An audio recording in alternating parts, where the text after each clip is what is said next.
नमस्कार बच्चों, स्वागत है आपका करियर काउंसलिंग की सीरीज में। करियर काउंसलिंग की सीरीज में बच्चों हम बात करेंगे डिफेंस ऑफ इंडिया के अंदर।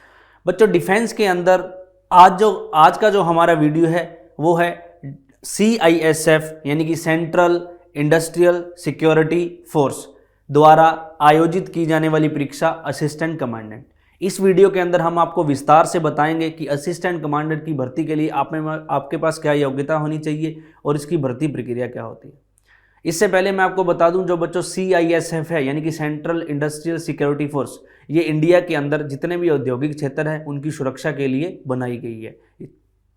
इसके अलावा आपको जो CISF के कर्मचारी हैं एयरपोर्ट और मेट्रो स्टेशन पर भी दिखेंगे, वहाँ पर भी इनकी भर्ती निकलती है।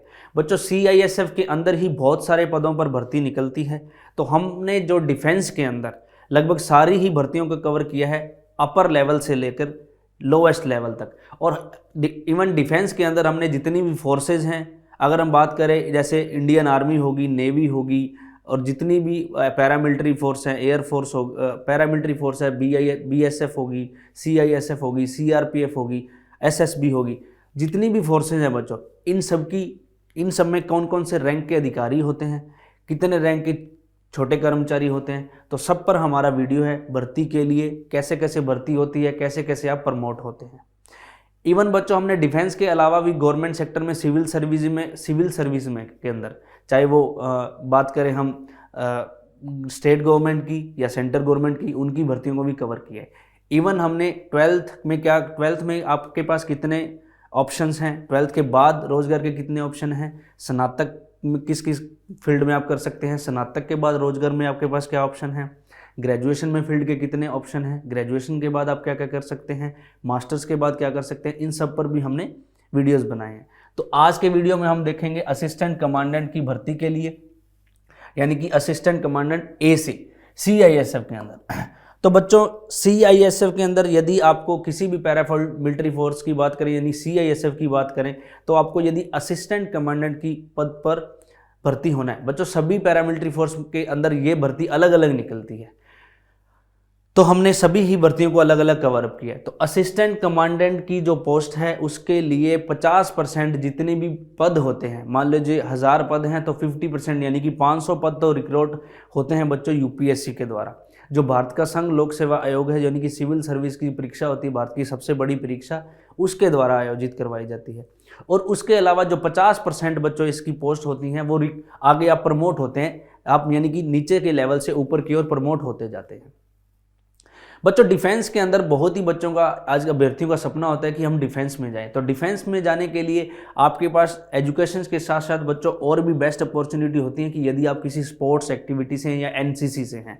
बच्चों स्पोर्ट्स एक्टिविटी के आधार पर सीधा चयन होता है डिफेंस के अंदर। तो यदि आप स्पोर्ट्स से हैं तो बच्चों आपको डिफेंस में बहुत ही रास्ते हैं आपको आगे जाने के लिए।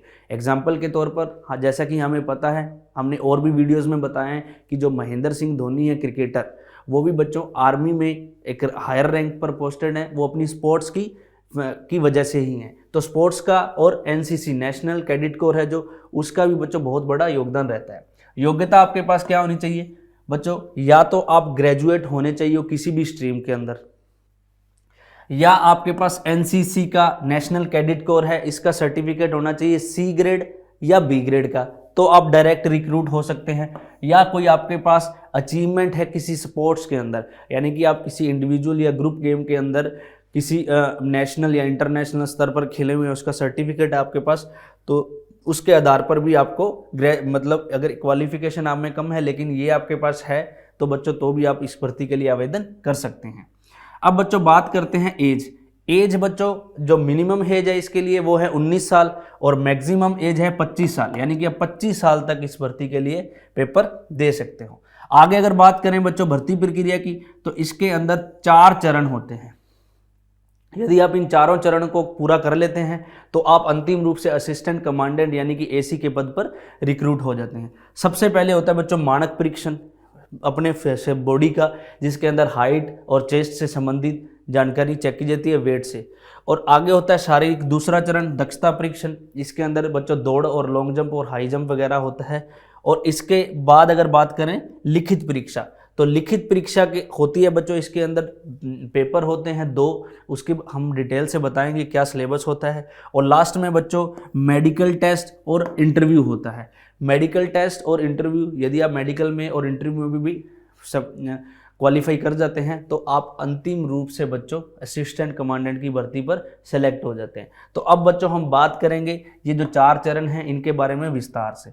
तो हमारा जो आगे है वो है शारीरिक मानक परीक्षण, शारीरिक मानक परीक्षण, शारीरिक मानक परीक्षण और शारीरिक दक्षता परीक्षण। तो बच्चों मानक परीक्षण की अगर बात करें तो आपको मेल कैंडिडेट को यहाँ पर 165 सेंटीमीटर की हाइट होनी चाहिए और फीमेल कैंडिडेट के लिए 157 सेंटीमीटर की हाइट होनी चाहिए। ये है फीमेल के लिए। और यदि हम बात करें चेस्ट की तो बच्चों यानी कि सीना है जो 81 सेंटीमीटर होना चाहिए, ये मेल कैंडिडेट के लिए है। एक्सपांशन होता है इसमें 5 सेंटीमीटर का, यानी कि आपको 5 सेंटीमीटर को सीने को फुलाना होता है एक, और कम से कम आपका 81 सेंटीमीटर सीना होना चाहिए। अगर दौड़ की बात करें तो 100 मीटर की दौड़ होती है। पुरुष अभ्यर्थियों को इसको 16 सेकंड के अंदर ही क्वालिफाई करना होता है, नहीं तो बच्चों डिसक्वालीफाई हो जाते हैं। और 100 मीटर की रेस 18 सेकंड मिलता है महिला अभ्यर्थियों के लिए। यहाँ पर जो महिला अभ्यर्थी हैं उनको 18 सेकंड का टाइम मिलता है 100 मीटर के लिए। इसमें बच्चों हाई जंप भी होता है, लॉन्ग जंप नहीं होता है। और ये है हाई जंप। हाई जंप के अंदर अगर बात करें तो मेल अभ्यर्थियों के लिए 3.5 फीट तक का होता है और फीमेल अभ्यर्थियों के लिए 3 फीट का होता है हाई जंप। और अगर आगे बात करें 4.5 मीटर का, ये सिर्फ पुरुषों के लिए होता है, शॉर्ट पुट होता है।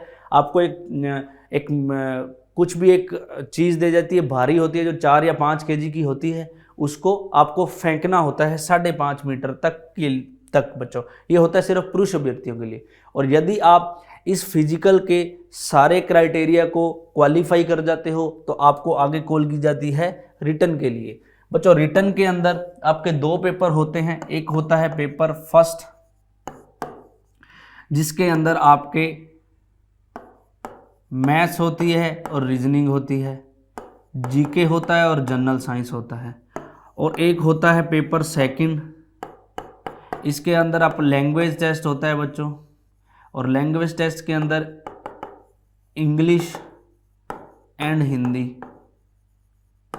लैंग्वेज टेस्ट के अंदर इंग्लिश और हिंदी का पेपर होता है। यहाँ भी 100 क्वेश्चन होते हैं और यहाँ भी 100 क्वेश्चन होते हैं। मैथ्स के अंदर 10वीं लेवल तक की डिस्क्रिप्टिव और 10वीं लेवल तक की अरिथमेटिक और एडवांस मैथ्स आती है। और रीजनिंग के अंदर वर्बल और नॉन वर्बल रीजनिंग आती है। और जीके के अंदर इंडियन जीके आता है बच्चों, इंडियन का भूगोल, Indian history, Indian art and culture और इंडियन पॉलिटी यानी कि भारत का संविधान। जनरल साइंस के अंदर 10वीं लेवल तक बायोलॉजी, केमिस्ट्री और फिजिक्स के क्वेश्चन आते हैं। 100 क्वेश्चन के लिए 2 घंटे का समय होता है। इसी प्रकार पेपर सेकंड में इंग्लिश और हिंदी के ही लैंग्वेज होते हैं, यानी कि 10th लेवल तक ग्रामेटिकल पोर्शन पूछा जाता है बेसिक हिंदी और इंग्लिश के अंदर, जैसे पैसिव वॉइस नरेशन हो गया, हिंदी में वाच्य, शब्द शुद्धि हो गया, संधि समास हो गया, ऐसे नॉर्मल होता है विलोम शब्द और पर्यायवाची शब्द, ये पूछे जाते हैं। तो बच्चों इन पेपर का 2-2 घंटे का टाइम होता है, 200 का पेपर होता है। यदि आप इसमें क्लियर हो तो आपको कॉल की जाती है इंटरव्यू के लिए। इंटरव्यू होता है बच्चों परफॉर्मेंस बेस्ड 50 नंबर का। और यदि आप इंटरव्यू में अच्छी परफॉर्मेंस देते हो तो परफॉर्मेंस के अकॉर्डिंग आपको नंबर मिलते हैं। और यदि आप इंटरव्यू क्लियर कर जाते हो आप तो लास्ट चरण में आ जाते हो मेडिकल टेस्ट के लिए। और मेडिकल के अंदर आपकी बॉडी का चेकअप होता है। सबसे पहले आपकी आईसाइट चेक होती है जो विदाउट ग्लास 6/6 या 6/9 होनी चाहिए विदाउट ग्लास। उसके बाद बॉडी के अंदर जितने कोई किसी प्रकार का रोग ना हो, कोई बॉडी पार्ट कोई भी टेढ़ा मेढ़ा ना हो, और आपका शुगर लेवल है, बीपी लेवल है, और ये चेक किया जाता है। और अंतिम रूप से यदि आप क्लियर कर लेते हैं इसको मेडिकल टेस्ट को तो आप अंतिम रूप से असिस्टेंट कमांडेंट की भर्ती के लिए चयनित हो जाते हो। तो आज का जो बच्चों हमारा वीडियो था वो CISF द्वारा आयोजित परीक्षा थी असिस्टेंट कमांडेंट की। इसमें हमने देखा कि आपको क्या मिनिमम शैक्षणिक योग्यता चाहिए और क्या भर्ती प्रक्रिया होती है। आज की वीडियो में बच्चों इतना ही। धन्यवाद।